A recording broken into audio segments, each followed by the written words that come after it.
Hello दोस्तों, नमस्कार, welcome. स्वागत है आप सभी का 26 दिसंबर से बनने वाली महत्वपूर्ण करंट अफेयर्स के बारे में, जिनसे आपकी परीक्षा में सवाल बन सकते हैं। उससे पहले एक महत्वपूर्ण जानकारी आपको दे देते हैं कि अगर आपको इससे रिलेटेड पीडीएफ या क्विज टेस्ट चाहिए तो आपको डिस्क्रिप्शन में दिए गए वेबसाइट पर क्लिक करना होगा, जिससे आपको इसकी पीडीएफ और क्विज दोनों ही मिल जाएंगे। तो आइए वीडियो को स्टार्ट करते हैं बिना समय खराब किए। चलिए, पहला सवाल आपके पास आ गया है। मास्टर कार्ड और किस कंपनी ने हाल ही में एक टोकनाइजेशन विधि की घोषणा की है? Mastercard and which company has recently announced a tokenisation method. ये किस मेथड की बात कर रहे हैं? गूगल, फेसबुक, माइक्रोसॉफ्ट या फिर ट्विटर। तो मास्टर कार्ड के साथ मिलकर कौन सी कंपनी ने एक नए टोकनाइजेशन विधि की घोषणा की है? तो इसका सही जवाब हो जाएगा ऑप्शन नंबर ए, यानी कि गूगल। अब आइए जान लेते हैं। मास्टर कार्ड की स्थापना 1966 में की गई थी। इसका हेडक्वार्टर संयुक्त राज्य अमेरिका में पड़ता है और इसके हेड अजय पाल सिंह बंगा जी हैं। वहीं अगर बात करें गूगल की, तो गूगल के संस्थापक ब्रिन और लैरी पेज हैं। इसकी स्थापना 4 सितंबर 1998 में हुई, जिसका हेडक्वार्टर आपको कैलिफोर्निया में पड़ता है। तो ये जानकारी भी आपके लिए बेहद इंपॉर्टेंट है, इसे याद रखिएगा। चलिए, तो पहले सवाल का जवाब हमारा गूगल हो गया। अब बात करते हैं सवाल नंबर 2 की। सवाल नंबर 2 आपसे कह रहा है, वित्त वर्ष 2020-21 में डिजिटल लेन देन में किस बैंक ने पहला स्थान हासिल किया? तो 2021 के वित्त वर्ष में किस बैंक ने डिजिटल लेन देन में पहला हासिल स्थान किया है? ऑप्शन है आपके पास कैनरा बैंक, बैंक ऑफ बड़ौदा, आईसीआईसीआई बैंक या फिर इंडियन बैंक। तो अगर सही जवाब की बात करें तो सही जवाब हो जाएगा हमारा बैंक ऑफ बड़ौदा, यानी कि BOB। अब आइए इसके बारे में जान लेते हैं। तो बैंक ऑफ बड़ौदा की स्थापना 20 जुलाई 1908 में की गई थी। इसका हेडक्वार्टर अलकापुरी बड़ोदरा, गुजरात में पड़ता है। अध्यक्ष और निदेशक की बात करें तो संजीव चड्ढा जी इसके हेड है। ये बात हो गई BOB की। आइए बढ़ते हैं सवाल नंबर 3 की तरफ। सवाल नंबर 3 है, निम्नलिखित में से किस कैबिनेट ने पहले शिक्षक विश्वविद्यालय की स्थापना को मंजूरी दे दी है? बहुत अच्छा सवाल है, इस बात को याद रखिएगा। निम्नलिखित में से किस कैबिनेट ने पहले शिक्षक विश्वविद्यालय की स्थापना को मंजूरी दे दी है? Maharashtra cabinet, Kerala cabinet, Delhi cabinet या फिर गुजरात कैबिनेट। तो 3 नंबर का सही जवाब हो जाएगा ऑप्शन नंबर सी, यानी कि दिल्ली कैबिनेट। आइए बात कर लेते हैं इस कार्यक्रम में क्या होगा। तो इस कार्यक्रम में BA, B.Ed, BSc, B.Ed और B.Com पाठ्यक्रम शामिल किए जाएंगे।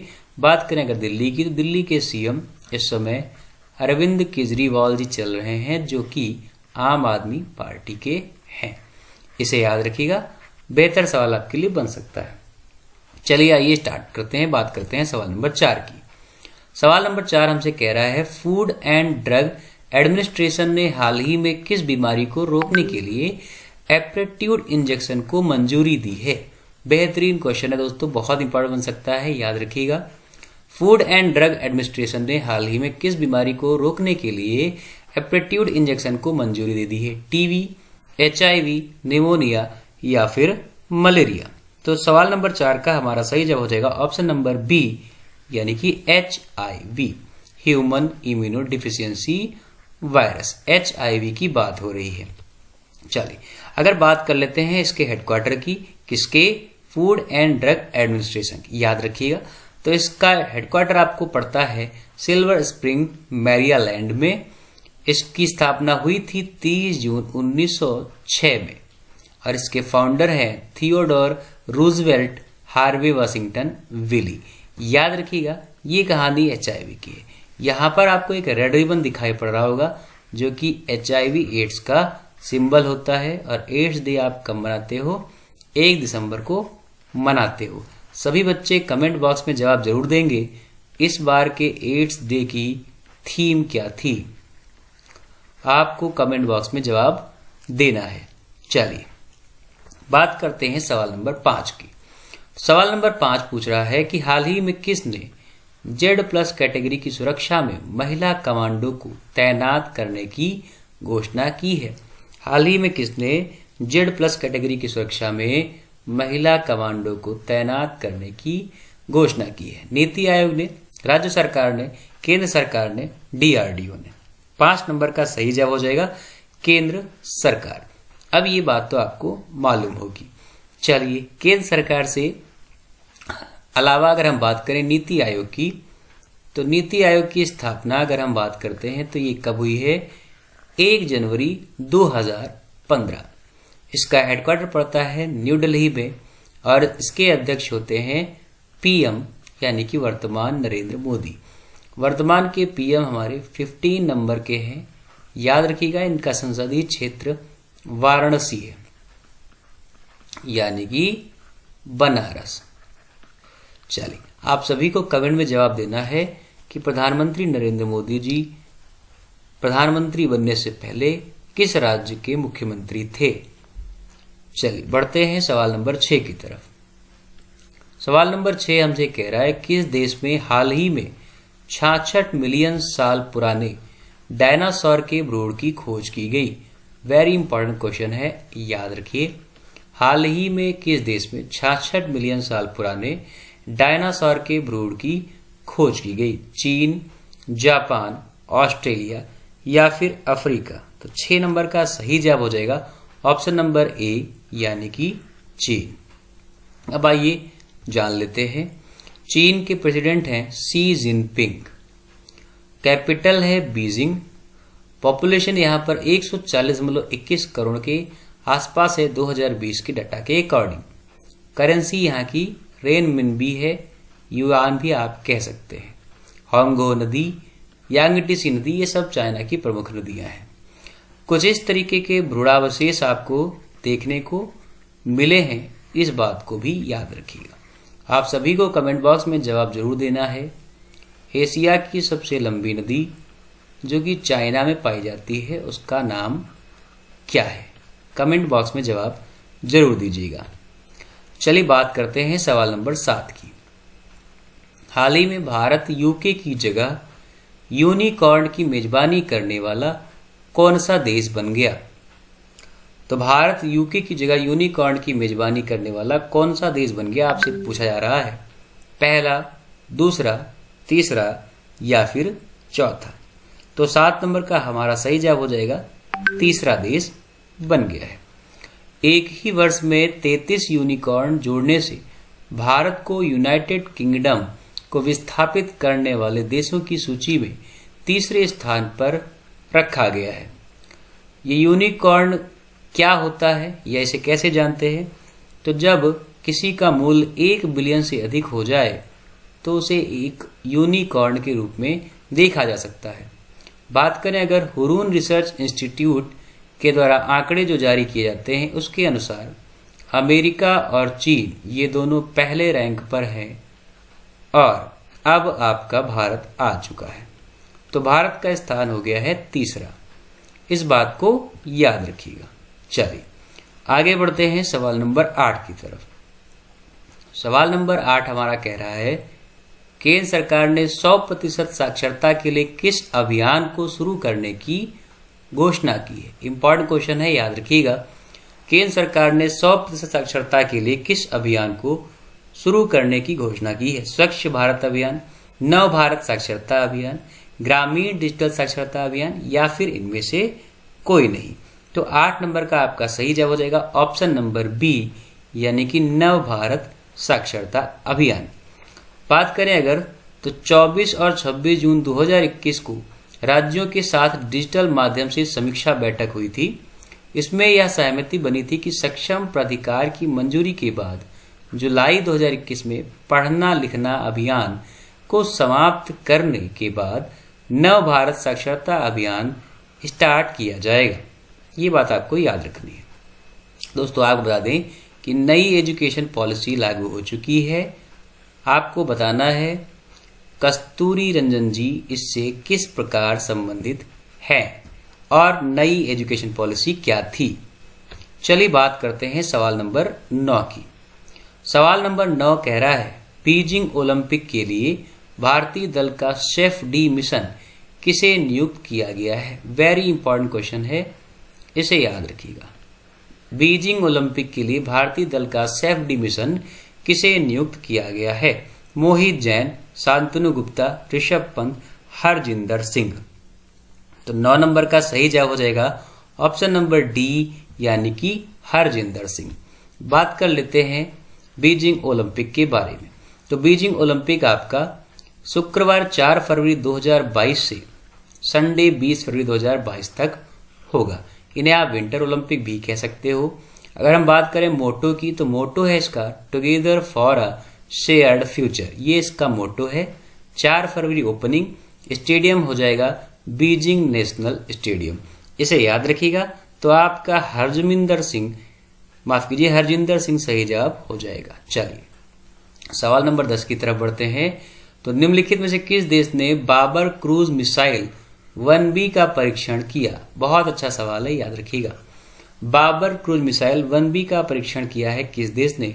बांग्लादेश, अफगानिस्तान, पाकिस्तान या तुर्कमेनिस्तान। तो 10 नंबर का सही जवाब हो जाएगा ऑप्शन नंबर सी, यानी कि पाकिस्तान। याद रखिएगा, पाकिस्तान की राजधानी है इस्लामाबाद। और अगर हम बात करें तो पीएम आप सभी को पता है इमरान खान जी, और हमारे प्रेसिडेंट हो जाएंगे पाकिस्तान के आरिफ अलवी। याद रखिएगा, तो ये जानकारी आपको याद रखनी है। अब बात करते हैं हमारी इस बाबर 1 क्रूज मिसाइल की। तो ये सरफेस टू सरफेस चलने वाली मिसाइल है, इसे याद रखिएगा, बाबर क्रूज मिसाइल। बात करें अगर पाकिस्तान की, तो पाकिस्तान के पश्चिम में अफगानिस्तान है और पूर्व में इंडिया है। नॉर्थ में इसको चाइना और साउथ में अरेबियन सी टच करता है। इसकी नेशनल रिवर सिंधु रिवर बोली जाती है, इसे भी आप याद रखिएगा। अच्छा सवाल बन सकता है। चलिए, अफगानिस्तान से इंडिया आने के लिए आपको खैबर दर्रे का इस्तेमाल करना पड़ता था। अभी ये आपको अफगानिस्तान और पाकिस्तान के बीच में दिखता है।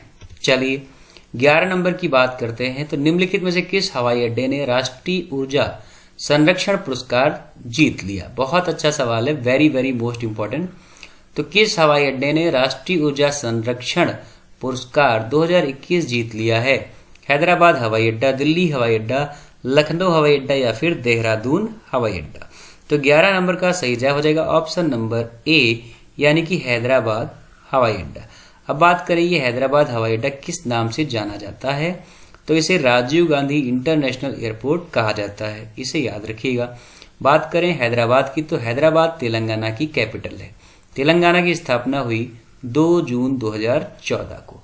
ये बन गया हमारा 29 नंबर का स्टेट, याद रखिएगा। गवर्नर यहाँ के तमिलसाई सुंदरराजन जी है। कैपिटल हैदराबाद, चीफ मिनिस्टर के चंद्रशेखर राव। ये बात आपको याद रखनी है। चलिए अंतिम सवाल की बात करेंगे। तो ओरिएंटल इंश्योरेंस किस बैंक में सार्वजनिक शेयर धारक के रूप में वर्गीकृत किया गया है? ओरिएंटल इंश्योरेंस किस बैंक में सार्वजनिक शेयर धारक के रूप में वर्गीकृत किया गया है?